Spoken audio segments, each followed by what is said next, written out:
Okay, now we officially started this. Good morning, everyone. My name is Chunhua Liao. I'm a co-founder and currently the president of Silicon Valley Chinese Association Foundation. This is our fifth seminar of this AI for legislation series project. And our project is really aimed to attract people from all over the United States to join our competition, submitting AI-powered projects related to legislation. So it's very broad. This is also our first year launching this project. And we may not do as perfect as we want, but it's Silicon Valley, so we will iterate on this. And today we are honored to have Professor Foaad, and excuse me if I pronounce your name Okay. incorrectly, Cosmode, from Cal Poly, and he's expert in this and AI and legislation and domains. So, and hopefully, and we can hear a lot of interesting details about his projects and his vision. And we also extremely honored if you can kind of spread information about our project so we can get more submission and maybe in the future we can have collaboration to make this kind of hackathon or competition more impactful and reach more people. And with that, Fuad, it's your turn. Go ahead. Okay, thank you so much. Honored to be here. Thank you, Chunhua, for organizing this. Um, I'm happy to keep it casual. If you want to interrupt and ask question at any time, you can do that. We'll also have a space at the end, time at the end for some questions. So let me just get started. So this talk is going to be mainly about digital democracy. Um, and I've given several versions of this talk. I've been asked a lot to do it recently because we won a whole bunch of awards. But I'd like to start with a pop quiz since I'm a professor. Does anyone know who this person is right here on the right side? Anybody at all? Is he the maybe totally wrong, but is he the governor? That's right. That's right. Very good. Okay. That's good. All right. That is a young Governor Gavin Newsom at the launch of digital democracy in 2015, and the first version of digital democracy. At the time, he was lieutenant governor, but he's been a big supporter and fan of our work at digital democracy. So good, good. And last time I gave this talk, I was at Imperial College London, and of course, nobody knew who Governor Newsom was. So even though I had this as the advertising picture, so I'm glad people in Silicon Valley are more aware of this. That's great. So um, so we're going to be talking about digital democracy. It is a philanthropically funded research project right now, hosted by our partners, CalMatters. CalMatters is the largest nonprofit news organization in California, based in Sacramento. We've been going since 2015. Maybe a little over $10 million has been spent on this project. It is an unprecedented tool for government transparency. It uses AI to produce quality searchable records and analysis. It helps citizens stay informed and organized, and it helps reporters uncover stories. And that's our latest part of this, called AI4Reporters, which is a tip sheet system, which we'll talk about at the end of this. And the public version is available, digitaldemocracy.org. You can look at it. I'll actually do a demo later on so we can see how it works. And we are honored to have received a lot of very good press. So this is when it first launched back in 2015, our first version, which was very limited compared to what we have now.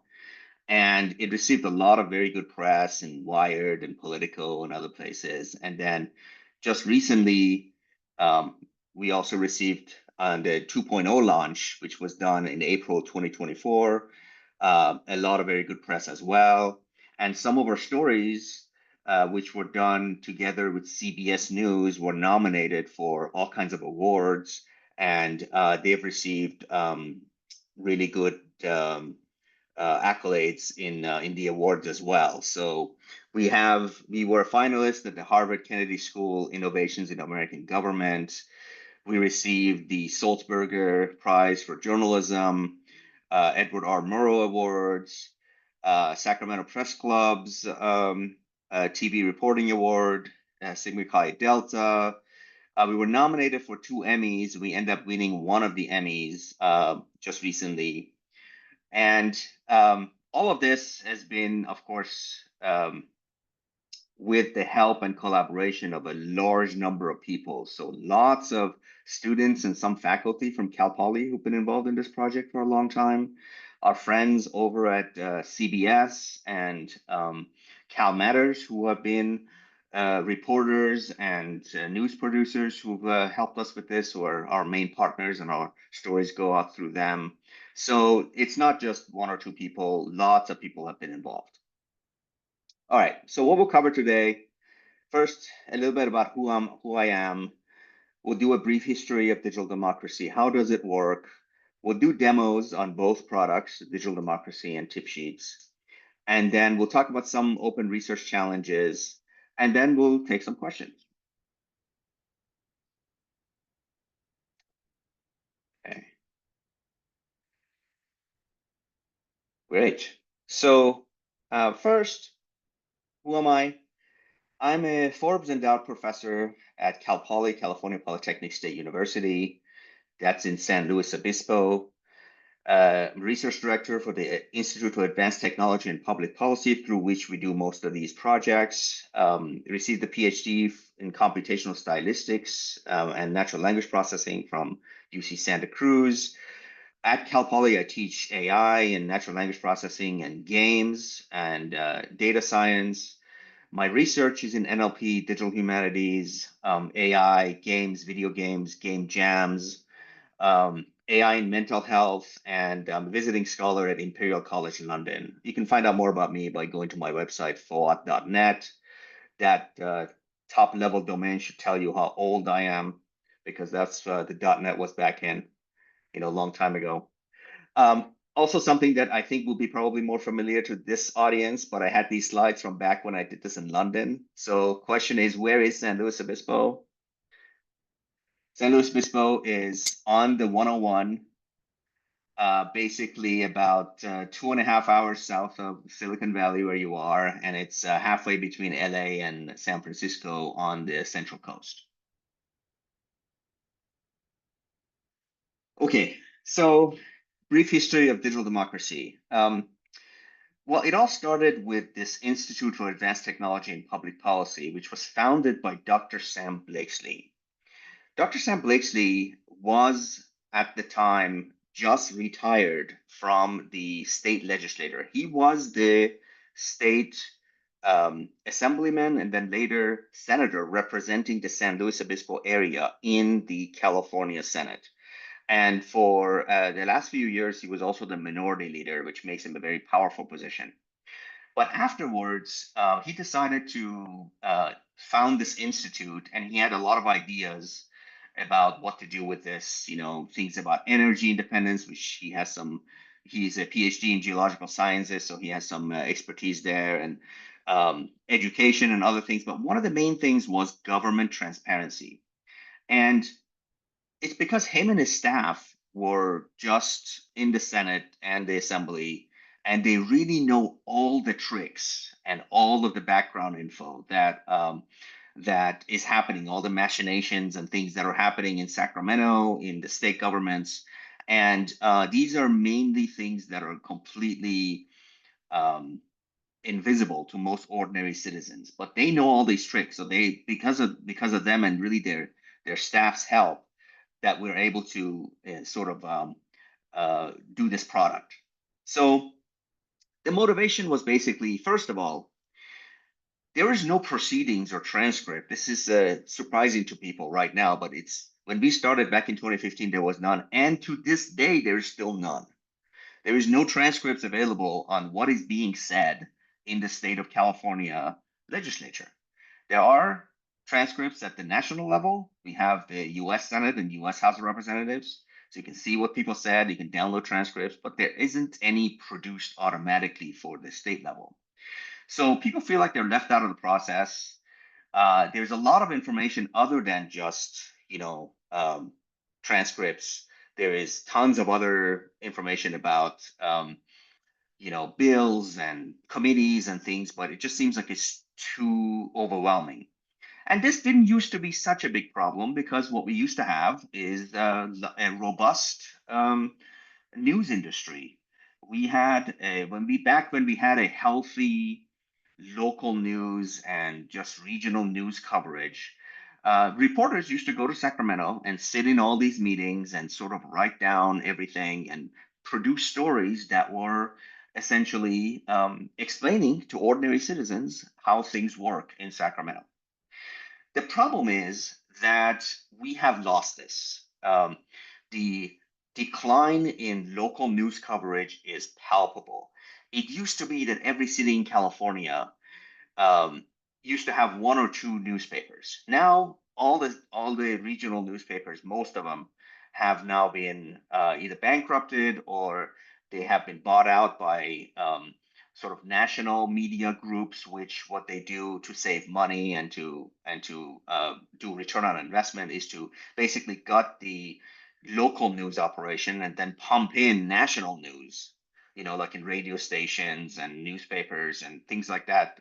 They used to be local news, and as a result, the robust, you know, um, news and journalism check that used to exist on the state government has been missing.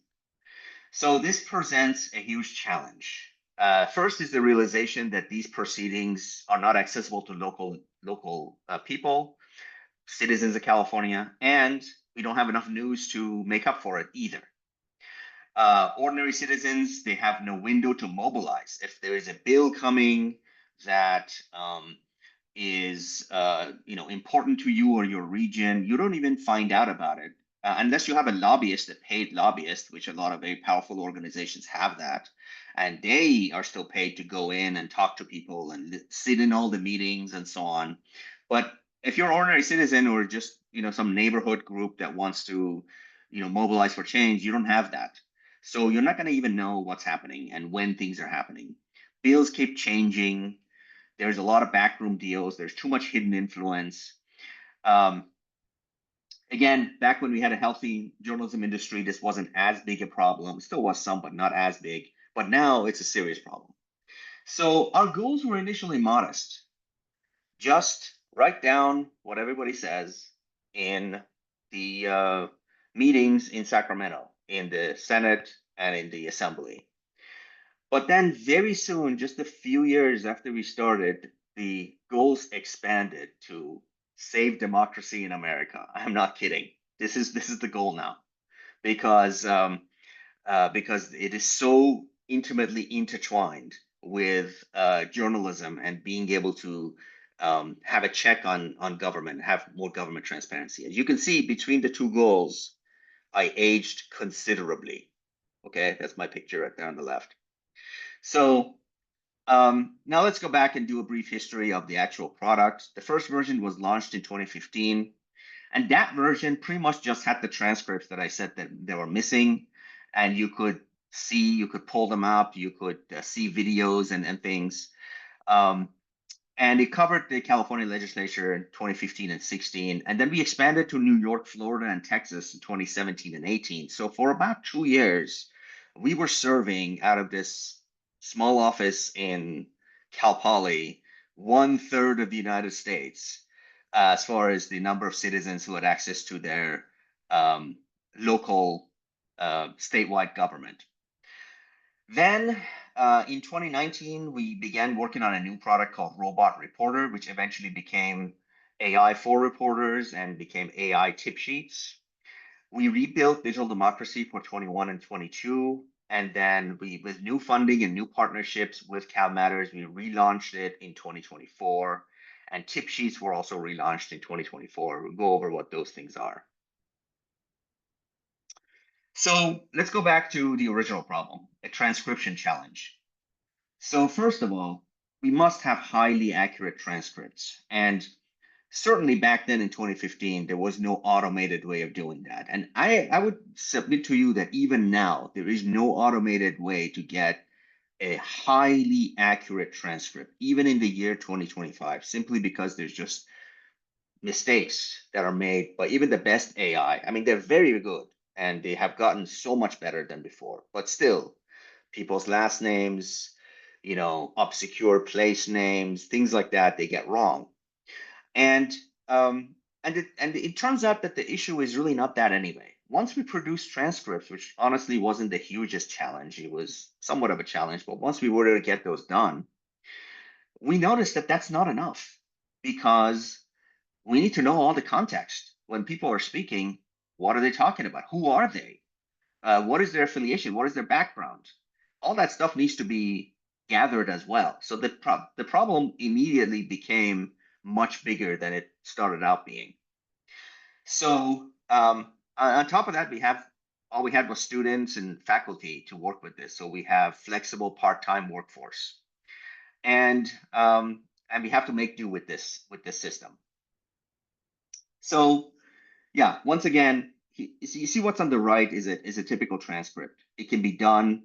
It says, this is a two-person dialogue between an interviewer and a respondent, and you can see what each person said.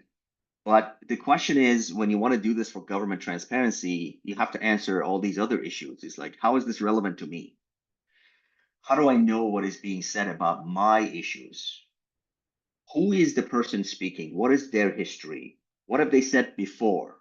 What positions have they had before? How did they vote before? Who donated to them?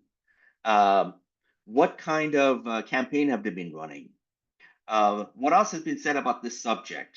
What have been the lobbyists doing? What have been the positions of most organizations? So in order to fully understand how power works in state government, you have to answer all these questions, and they're not trivial. And it's a lot more than just transcripts. So the first thing that we did was we created this transcription annotation system. At the time, there was nothing like it that existed. So it is a web-based system. We wrote about it. A lot of these a lot of things that are mentioned, by the way, have scientific publications associated with them, which are available on our website at the Institute that you can go read. Everything we do is completely philanthropic and nonprofit and open to everybody. So we created the system, which is what we call a transcription tool, where it allows a large workforce from anywhere, like students, to log in and double check to see if the transcription that was auto generated, is it correct, and make some changes if it's not correct. But then also do a whole bunch of annotation, all these extra things that we were talking about, like who is speaking and what is their background and things like that. So one of the biggest challenges is who is speaking. So we experimented with a large number of tools. One of the things that we use now is face recognition to try to figure out the person who is currently on camera. Who are they?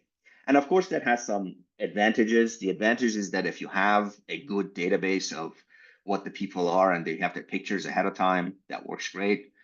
So the legislators, everybody knows who they are. We have pictures of them. We can feed it into the system and it can recognize them. But that's only 120 speakers. We have something like 120,000 speakers because most of them are not legislators. Vast majority are people who are there to testify, general public who can say, hey, my name is Foaad and I'm against this bill, things like that. So the speaker identification works for legislators, but not for everybody else. The speaker identification, not the speaker identification, but the face recognition, the visual face recognition. So we have all kinds of other systems to help with this. What we ultimately want to do is assign the speaker to a known ID that we have. And we published a paper on this that we use both face recognition and voice recognition and text recognition, that is to say, a style of writing. And we were able to do some serious improvements on that. But at the end of the day, these are all suggestions, AI suggestions to our workforce who has to sign off on everything, which is a very expensive thing to do, to have humans double check these things. But because journalism has to be precise, and in order to reach our goals, it has to be, there can't be no mistake about who the person is who spoke or what they said and so on. We feel like it is necessary to have that, to even pay the cost for it. So here's a paper that in 2018 that discusses our system of how to do best speaker recognition. And this is kind of our overall process. We take videos that are, the state does produce videos, even though they produce no transcripts. And we take those videos and they upload them into servers. We auto download them from the state. We kind of auto edit them for length. Every video that we want to have no more than about 20 minutes. Then we do automated transcription using off-the-shelf systems. Do speaker ID on those.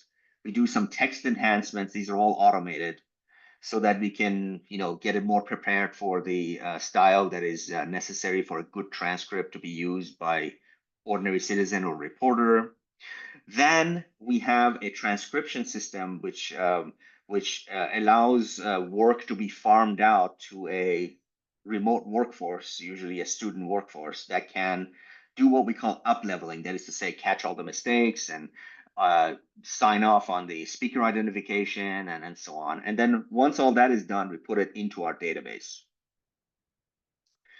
And everything is now integrated, where the AI tools that we have for speaker recognition and all of the affiliation, for example, is something else. We want to know the person speaking, where are they from, or what do they represent, and what is their position on this bill. And that's not always easy to gather automatically, but all of that is integrated into the workflow system, the transcription system that we have.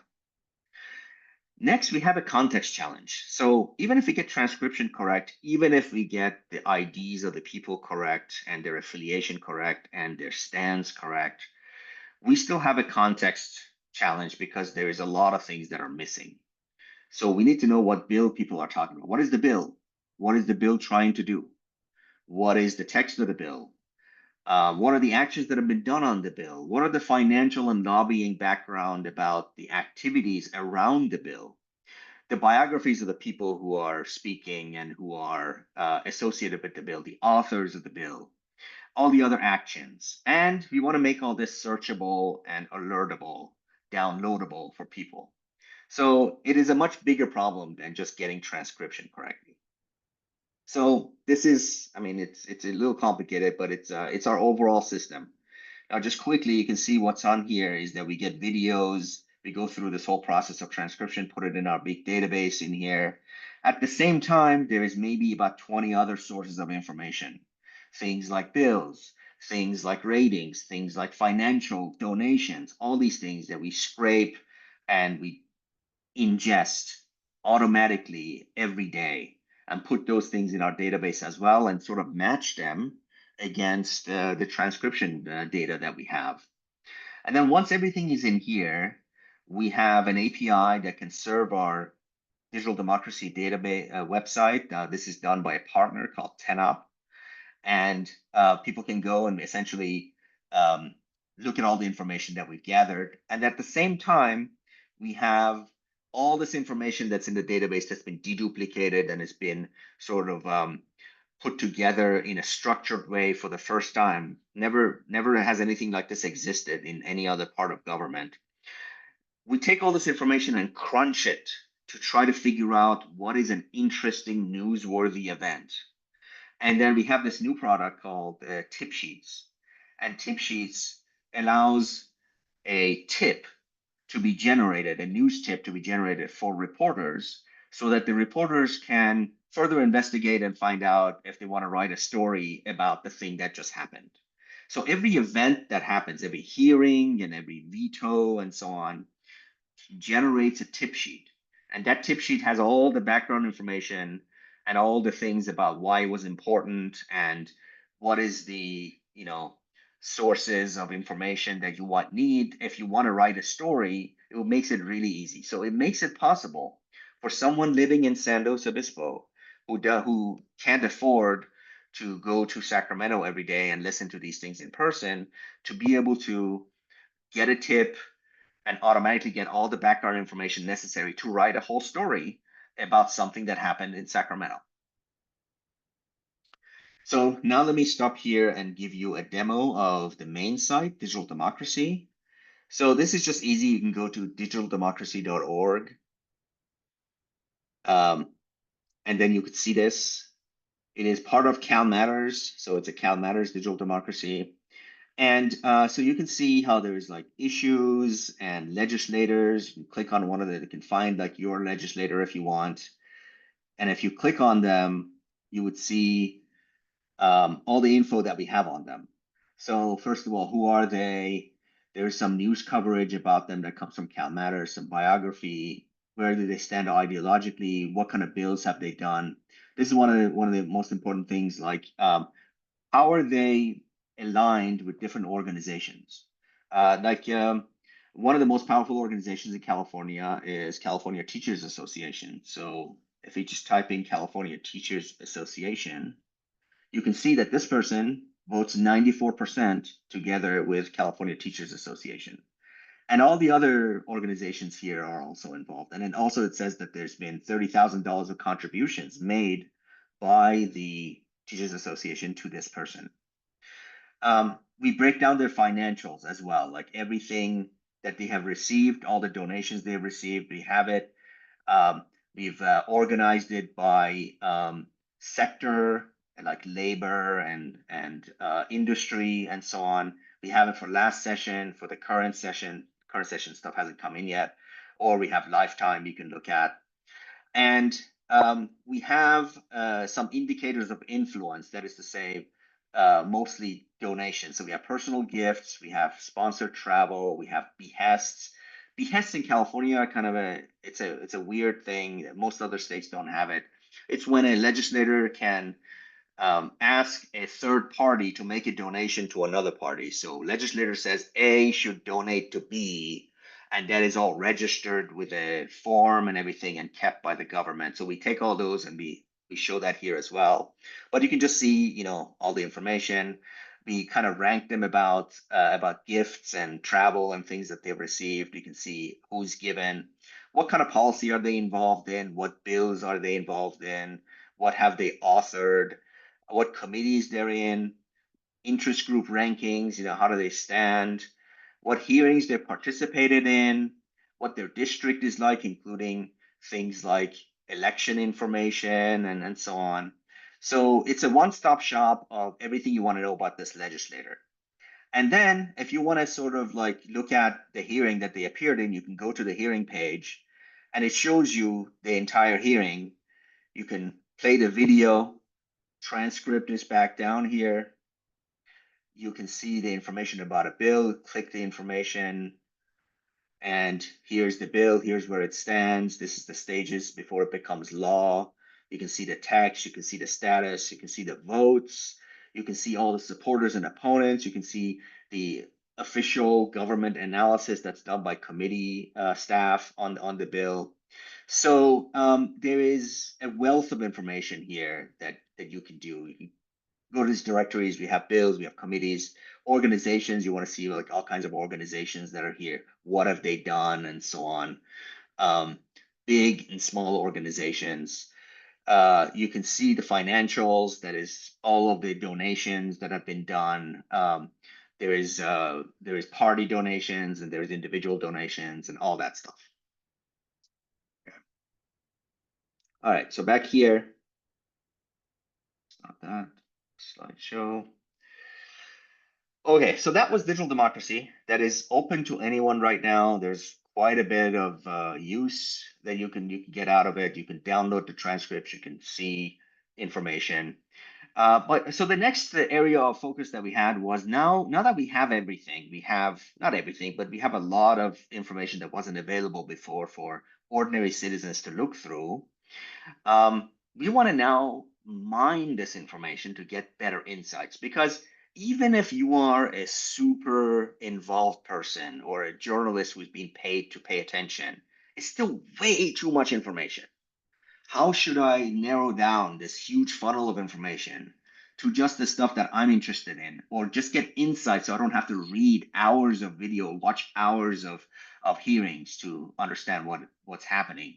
And I could save time, especially for journalists, which that's what they have to do. And they're underpaid already, and there's not much budget to hire more journalists to go there in person and so on.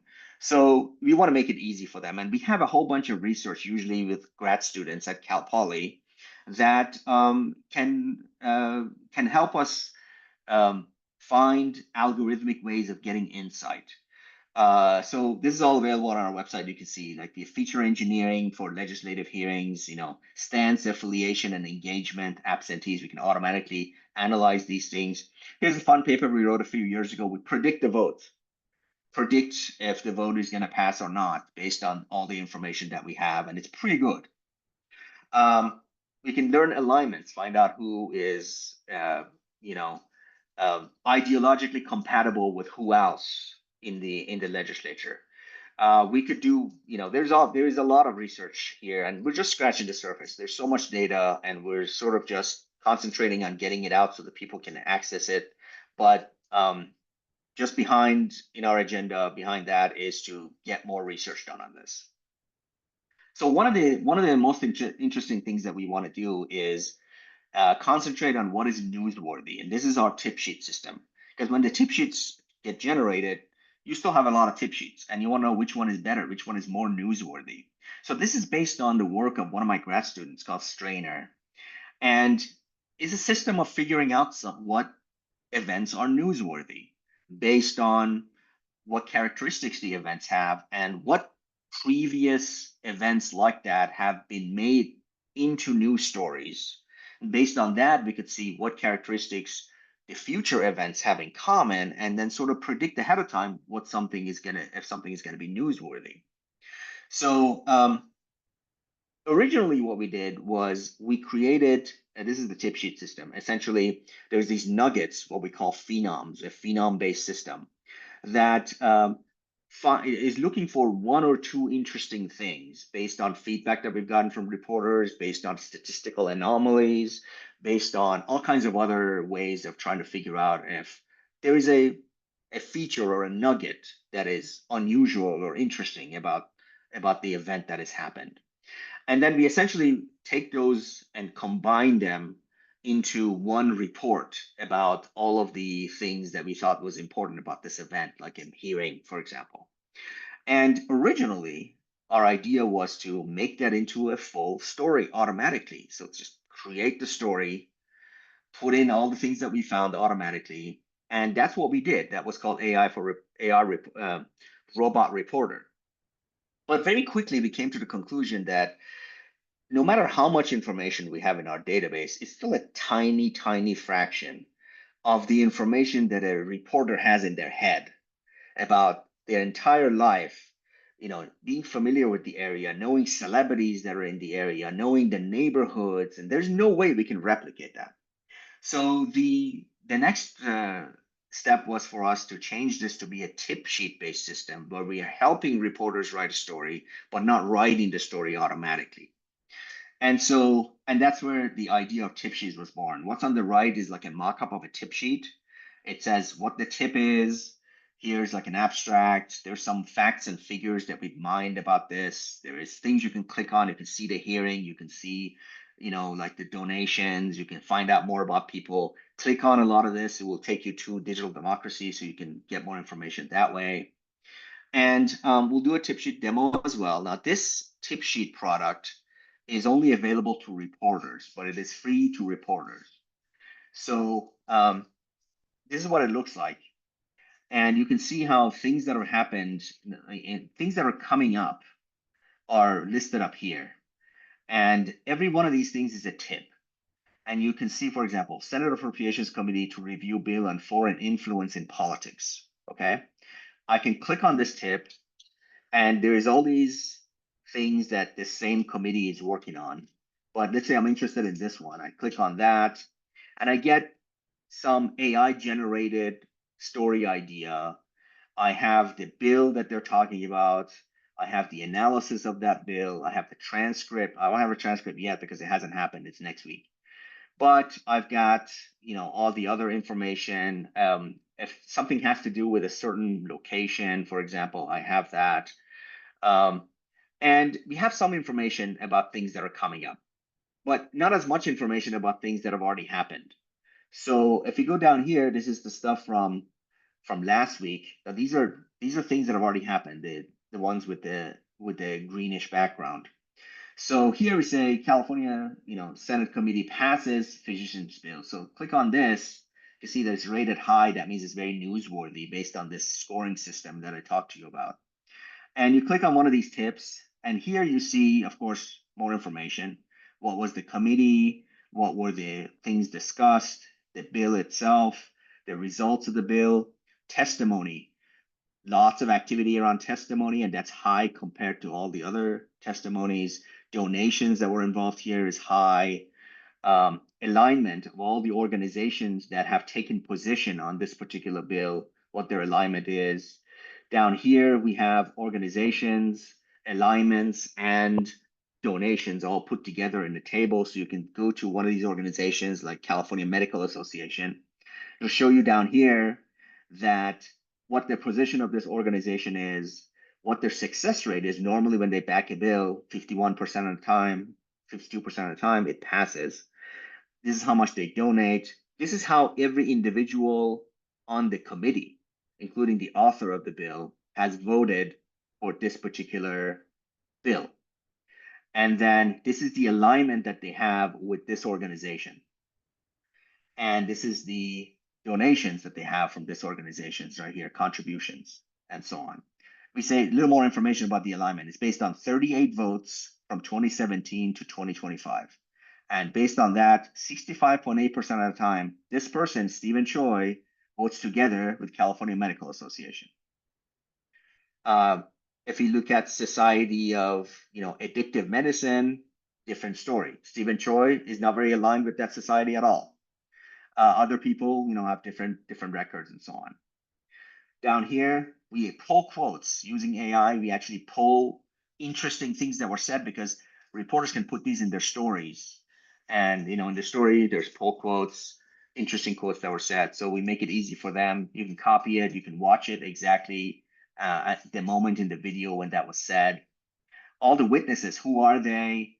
Every witness has a web page in digital democracy. It says every time they said anything about any bill, they're going to be recorded here. If they also donated, that would also be recorded.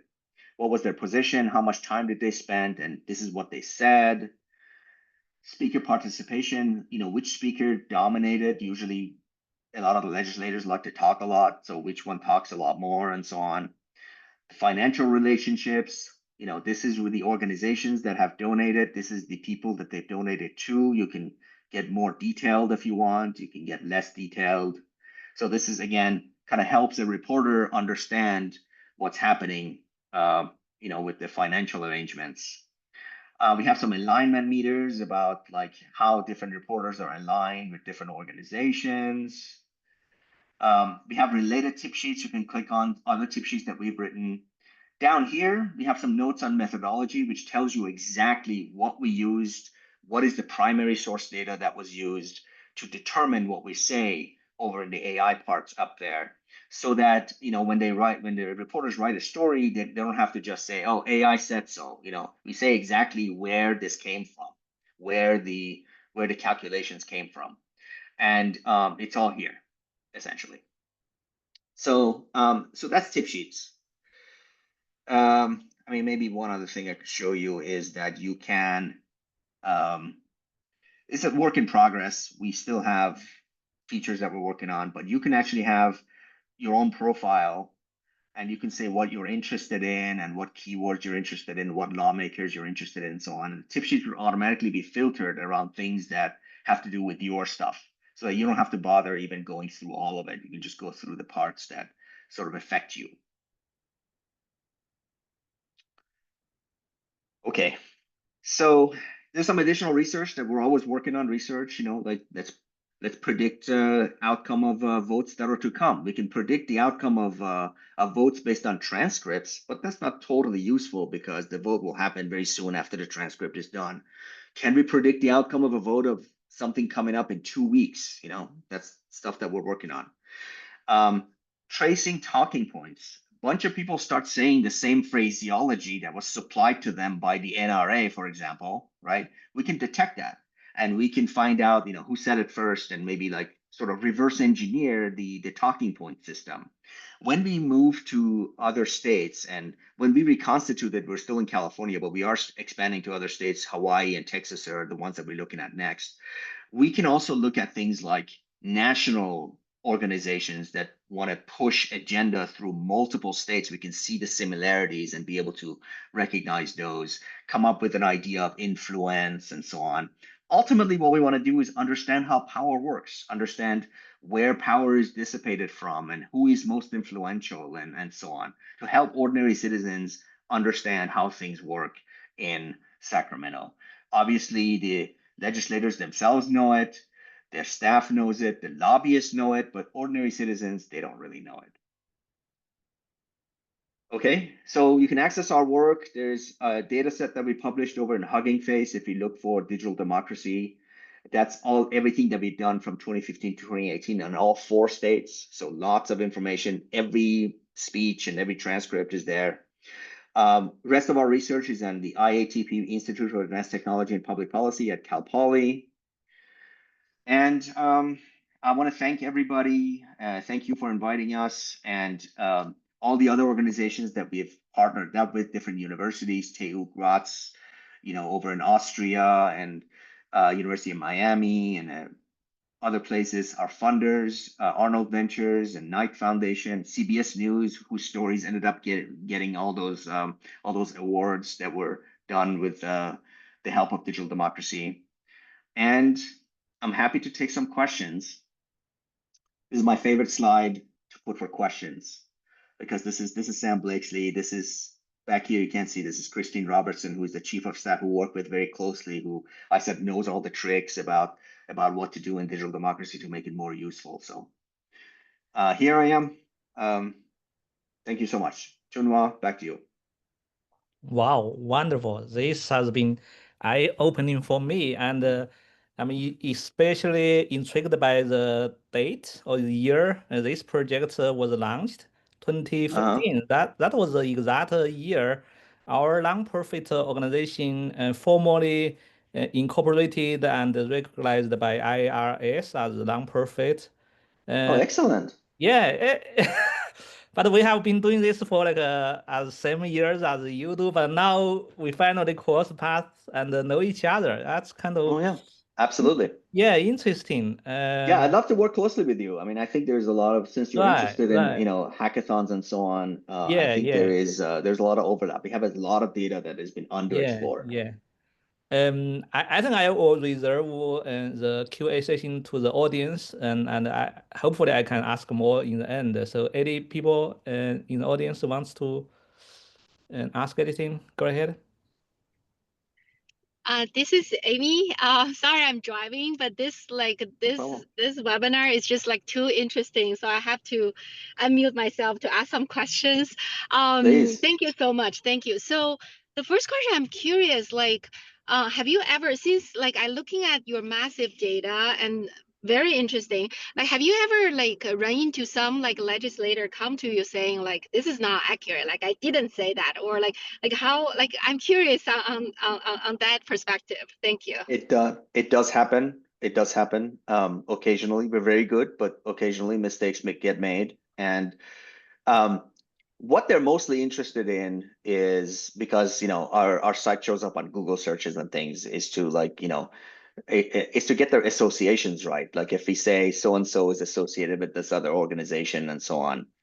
But yeah, they are paying attention, and we've had several requests from citizens and so on to correct, something that they've said, or sometimes their name was not spelled correctly, or the name was mistaken by another name. This also happens. Even the best technology in the world can't fix that. So yeah, we do get that. We have a system. We do make changes. We have a rapid change process. So that does happen. I see. Thank you. Mm-hmm. So a follow-up question on that is, looking at the system, I am just thinking, I'm in Southern California. I'm just thinking like we could almost use the same system with the city council kind of thing, right? Like city council meeting kind of thing. Absolutely. So yeah, so I'm just curious, like a two-part question. One is a little bit on the political side, one is on technical side. So on the political side, you see there will be a lot of pushback. And the technical question is like since you already built this massive system, like do you have like an API? I don't know, like an API or something that for people like us who have no way the knowledge or expertise you have can just use and then do a branch out. So that's my two questions. Yeah, very good questions, both of them. So the challenge with doing local, and we've been approached by, like, for example, city of LA, which on its own is bigger than like 15 states, Yeah. and so the problem here is that we are so in tune with state processes that it's much easier for us to go from one state to another, because states all have the same sort of like system. They have the same legislative system, and they have the same processes, and videos and input and data sets are uniform within the states. And so it is extremely costly to go from states to something like, cities, because every city does things different. Every city has different vendors, and some cities have Granicus, I think, is the name of the system that they use, and they have some automated insight already. So obviously it can be done, and we can take advantage of some work that we've done. So we don't have to start from scratch, but it is a lot of work, so we haven't prioritized it. CalMatters does look into that. Like, CalMatters is interested in expanding to other jurisdictions other than states. So that is something we're thinking about, but it's just too costly at the moment. I forgot the first one. You said that you get pushback, right? Will you be getting Absolutely. I mean, first of all, let's recognize that if the state of California wanted to do this, they could have done it already. Okay. It is a bipartisan sort of sensitivity that they don't want to support this. And in fact, when we first got started, we came to some legal challenges because it was kind of ambiguous, even though it should obviously be, constitutional First Amendment, right for anyone to access things. But so the state was kind of trying to say that maybe you can't use the videos. And there was actually, we helped pass a ballot measure in 2018, which passed by 75%. It was one of the highest supported ones, that specifically allows us to use the videos. And it has a few other things, like a bill must be unchanged for 72 hours before the final vote, so that you can see what's happening, and people can't do last minute changes, like, at midnight and the night before the vote is due, and so on. So that helped us a lot in California. It was very costly to do, but yes, there is a lot of pushback. Like, it's inherently, something that the legislature doesn't want, because they want to control the relationships. They want to be able to say what's important. And then, when it comes to tip sheets, we did like this nationwide survey of journalists who are doing state, work. Where are they getting their tips right now? And a lot of them said that they're just getting them from the press releases of the legislators they're supposed to be covering. And of course, press releases, it's only good things about that legislator. They're not going to say bad things. And so it makes it very difficult for them to see critical, hometown coverage of their legislator. Right. I see. Thank you. It's a great work you guys are doing. Like great work, like amazing. I appreciate it. Okay, any other questions, comments? Feel free. Go ahead.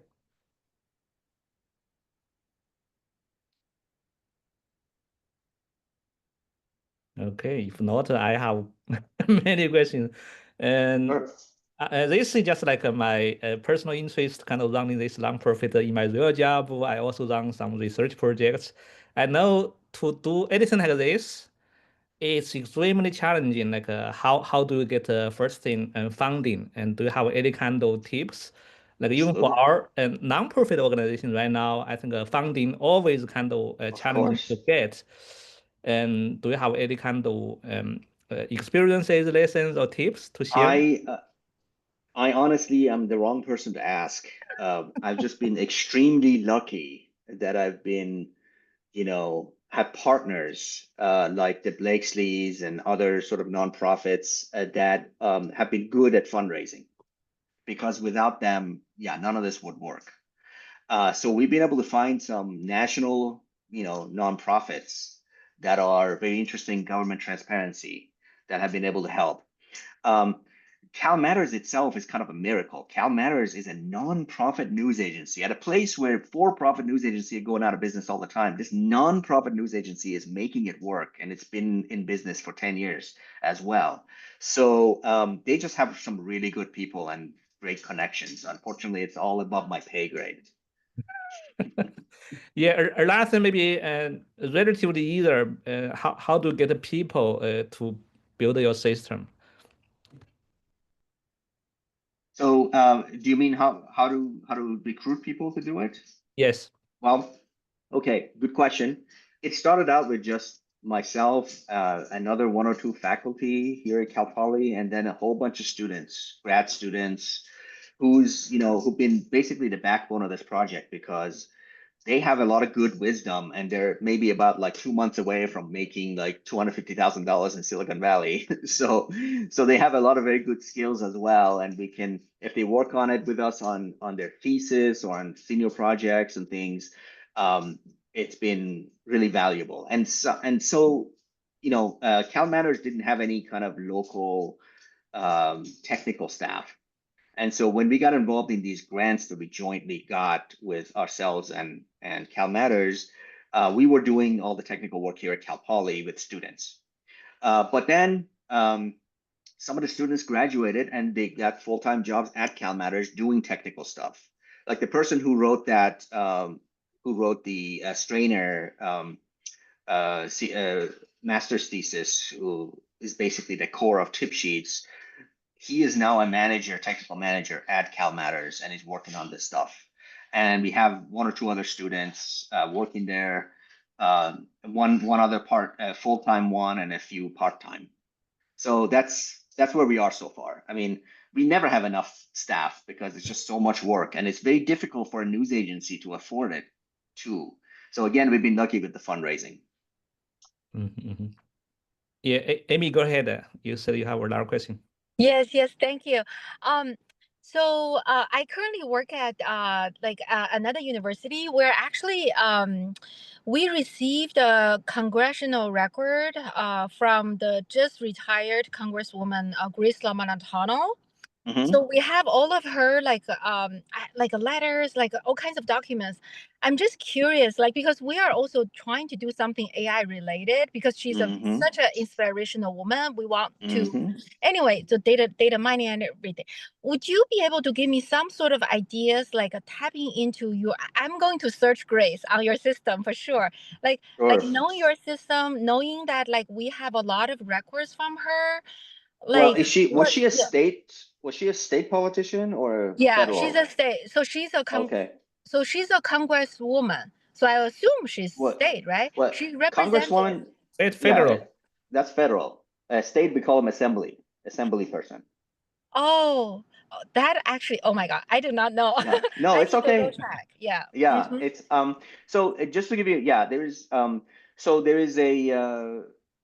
area in computing in a disciplinary area called digital humanities. Uh-huh. And digital humanities is all about looking at like texts and letters and things like that, and literature, and I mean, there's many other things that it does. And we've done some digital humanities projects in the past. For example, we are really close to Hearst Castle here in San Luis Obispo. And yeah, and the architect of Hearst Castle was the first woman architect in California. Julia Morgan. Yeah, exactly. So if a few years ago somebody found like all these unopened letters or letters that have been opened but hadn't been put in the public of Julia Morgan, and we did like this whole analysis of digital analysis of these letters. Like we highlighted all their locations and the subjects and things like that. So that's the kind of thing you can do for like a corpus of data that you might have from a retiring congressperson. You know, categorize them, make them searchable, connect them using things like locations and subjects and people and dates. Okay, got it. Thank you. I might reach out to you like later for more questions. Please. Thank you so much. Wonderful. Do we have more questions? And I do have hopefully 2 more questions. So one thing like and our organization actually has two parts or 2 organizations, 2 systems. This one is 501c3 nonprofit doing education like this kind of thing. We have another C4 actually pushing like every 2 years we publish like voter guide. It's become very influential in Silicon Valley, and believe it or not. Absolutely. Yeah. No, I mean, many organizations do that, and that's wonderful to see. Right, and one challenge is each like election year, the ballot has so many questions, and we still manually, most me and a few core kind of volunteers study every ballot option, every position. It's very time consuming. Can AI, or are you aware of AI projects to help people kind of fill out the ballot? And not entirely automatic. I understand that so much at stake. You know, so the ballot initiative process is very interesting because it's like passing a law, except but it's by popular vote. And so I think you can use our system to do research on previous actions that were done on the ballot initiative that is being proposed. Like what is the previously the laws that have been passed around it and haven't been passed.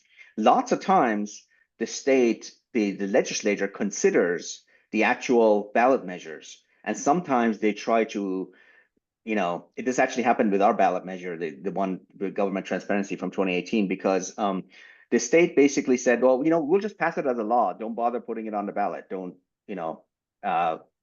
spend money doing it because we'll just pass it and so on. But of course they wanted to pass it slightly differently than what we had in mind and so on. So there is a rich history of what the state has tried to do already with that. So you can do that. There is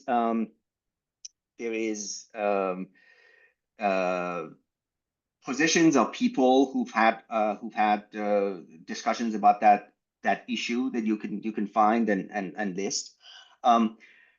CalMatters, it's not, I would say, it's certainly not 100% AI driven. I'm sure there's AI help in there somewhere. CalMatters publishes a very good voter guide, and lots of people use it. There's in fact voter guide parties where before elections, CalMatters hosts, like gatherings, Northern California, Sacramento area, LA area, San Diego area. You can go and they talk about the ballot measures and so on. So I think look at the voters guide, probably not just CalMatters, but like LA Times and other places too, to see what they have to say. I don't know. I'm not aware of an AI product that just looks at the ballot measures and gives you some insights. That might be a good thing. Okay, thank you. So I think like I think I definitely know this as kind of based on your background right now, like large language models, all the kind of models kind of all the rage. Yeah, almost every month.